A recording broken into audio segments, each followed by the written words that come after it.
हम गरीबों के आका पे बेहद दरूद। हजरत सैयदना उस्मान गनी रदी अल्लाह ताला अन्हु फरमाते हैं, धूप बड़ी सख्त थी मदीना मुनव्वरा में। दोपहर का वक्त था तो लोग दरवाजों के किवाड़ बंद करके अंदर सो गए थे। मैं किसी काम की गर्ज से छत पे चढ़ा, दूर मेरी नजर पड़ी तो एक बूढ़ा अपने ऊंटों को हाँक रहा था। तो मैंने कहा यार कितना अजीब आदमी है, चाहिए था सो जाता। इसने सोचा है कि चरागाह फारिग है तो मैं जरा ले जाता हूँ, अपना ऊंट चरा लेता हूँ। तो इसको चाहिए था आराम करता, ने आपको क्यों इसने तकलीफ में डाला हुआ है। और माज़अल्लाह मेरे दिल में ये ख्याल आया कि इस शख्स को ऐसा नहीं करना चाहिए। कहते मैंने सोचा ये करीब आता तो समझाता हूँ, लेकिन कहते हैं जैसे जैसे वो करीब आते गए ना मेरा वजूद कांपने लगा। और जब वो बिल्कुल करीब आए तो मैं दौड़ के नीचे उतरा, इसलिए कि वो कोई आम बूढ़ा नहीं, वो तो अमीरुल मोमिनीन हजरत फारूक आज़म थे। तो मैं नीचे उतरा तो मैंने कहा हुजूर इस वक्त दुनिया सो रही है तो आप फरमाने लगे ये माले गनीमत के 2 ऊंट दौड़ गए थे तो भागा गया हूं, इनको पकड़ के लाया हूं। तो कहते हैं मैंने कहा हुजूर आप बूढ़े हो गए हैं, कमजोरी वजूद पे नजर आती तो किसी खादिम के जिम्मे लगा देते, ले आता। तो हजरत उस्मान कहते हैं जनाब उमर फारूक रदी अल्लाह ताला अन्हु के चेहरे पे मैंने गुस्सा देखा। कहने लगे उस्मान तुझे तेरी मार होए क्या मशवरा दे रहा है, खादिम के जिम्मे लगा देता। फरमाया ये माले गनीमत का ऊंट है, जिम्मेदारी मेरी है कि गुलामों की है, ड्यूटी तो मेरी है, मुसलमानों का सरबराह तो मैं हूं, अल्लाह तो मुझसे पूछेगा, तो मैं किसी खादिम के जिम्मे लगा देता। बड़ी चीजें हम लोगों के जिम्मे लगा के चले जाते हैं, फलाना कर लेगा, फला कर लेगा, बचते हैं, सुस्ती करते। बिला वजह जिसकी जिम्मेदारी है उससे सवाल होगा।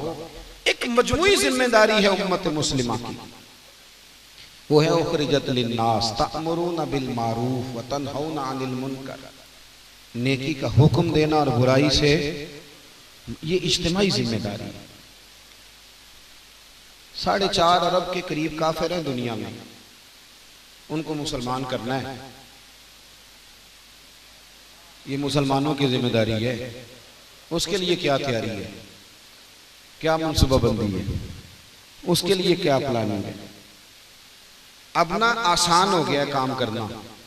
अगर मैं ये कहूं कि मुसलमान अभी तक अपने लिटरेचर का सारी जुबानों में तर्जुमा नहीं कर सके, आप अपने पाकिस्तान की जुबानें गिन लें, ये कितनी बोलियां बोली जाती हैं, कितनी।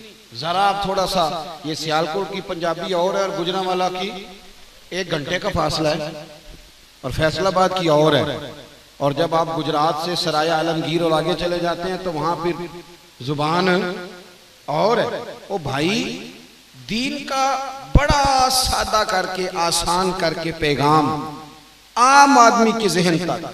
हमारे यहाँ तो इतना शदीद प्रोपेगेंडा किया गया है कि आलिम के दरमियान और अवाम के दरमियान बहुत बड़ा गैप है। उलमा को अवाम अपने मशवरों में शामिल नहीं करती, और आम नौजवान यूनिवर्सिटी और कॉलेज का उसके बारे में मौलवी का तासुर बड़ा खतरनाक बना दिया गया है। हालांकि अगर उसका कोई खैर का है तो वो दीन का मुबल्लिग है, वो आलिम और मौलवी है, लेकिन बहुत बड़ा गैप है। हमें बहुत ज्यादा एहसास जिम्मेदारी करके दावत दीन का काम, उसका पैगाम लोगों के लिए, दीन की जो कमालात हैं दीन के और जो खूबियां हैं दीन की, वो बड़ी आसान करके ज़हन साजी करनी पड़ेगी, मोटिवेट करना पड़ेगा, बच्चों को बताना पड़ेगा। और हमें बड़ा प्यार का, देखे ना हजरत आयशा सिद्दीका रदी अल्लाह ताला अन्हा से किसी ने पूछा कि अम्मा जी हर बंदे का कोई ना कोई वाकया है कलमा पढ़ने का, तो आप कैसे मुसलमान हुई? तो आप फरमाने लगी मुझे वाकये की जरूरत ही नहीं पड़ी, इसलिए कि मेरे अब्बा घर में सारा दिन इस प्यार से नबी पाक का जिक्र करते थे, इस खूबसूरती से दीन की बातें करते थे कि दीन की बातें मेरी रूह तक उतर गई, मुझे जरूरत ही नहीं पड़ी। अब हमें वो सारा माहौल ज़ौक़ पैदा करके, शौक पैदा करके, हम तो सारा दिन तनकीद करते हैं, करनी चाहिए, गलत बातों को हाईलाइट करना चाहिए, इस्लाह होनी चाहिए, लेकिन ज़ौक़ भी पैदा करें, बच्चों को समझाएं, अपने बैसियत मुसलमान जिम्मेदारियों को समझें। बहुत शिद्दत के साथ प्रोपेगेंडा हो रहा है पूरी दुनिया से मुसलमानों के खिलाफ, शदीद प्रोपेगेंडा है। नबी करीम अलैहिस्सलाम के खिलाफ भी बड़ा प्रोपेगेंडा किया गया था, लेकिन हुजूर ने जवाब में प्रोपेगेंडा नहीं किया। नबी पाक जवाब में दीन की दावत देते थे। हुजूर फरमाते थे कि दफा हमारी बात सुनो तो सही, आओ तो सही, देखो तो सही। प्रोपेगेंडे के जवाब में प्रोपेगेंडा नहीं करे।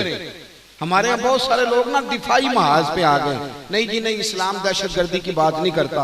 आप दिफाई महाज पे नहीं आए, आप उन्हें कहें कि ये हमारे हाथों में कुरान है, इसे पढ़ के देखो, ये नबी पाक की सीरत है, पढ़ो, ये देखो कुरान मजीद कुफार के बारे में क्या कहता है, आओ बात करो, देखो।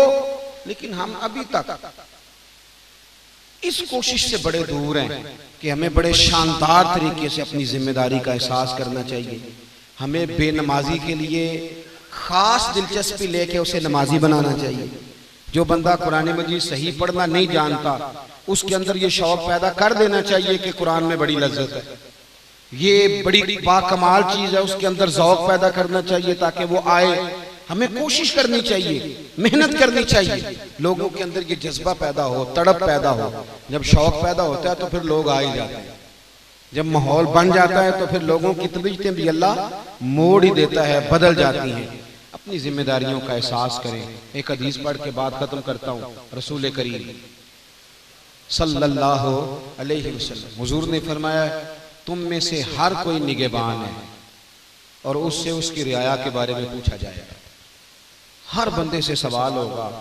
उसकी जिम्मेदारी में 3 बंदे हैं तो फिर भी उसने जवाब देना है, और 3 लाख हैं तो फिर भी उसने जवाब देना है। तो अपनी जिम्मेदारियों का खूब एहसास करें। ये दीनी महफिल है ना, ये भी हमारी जिम्मेदारी होती है। हमें चाहिए इनके फरोग में, इनकी रौनकों में अपना किरदार अदा करें, और जहाँ जहाँ कमजोरियां हैं वो दूर करने में भी अपना किरदार अदा करें। अल्लाह तबारक व तआला हमें अमल की तौफीक अता फरमाए। आखिर दावाना।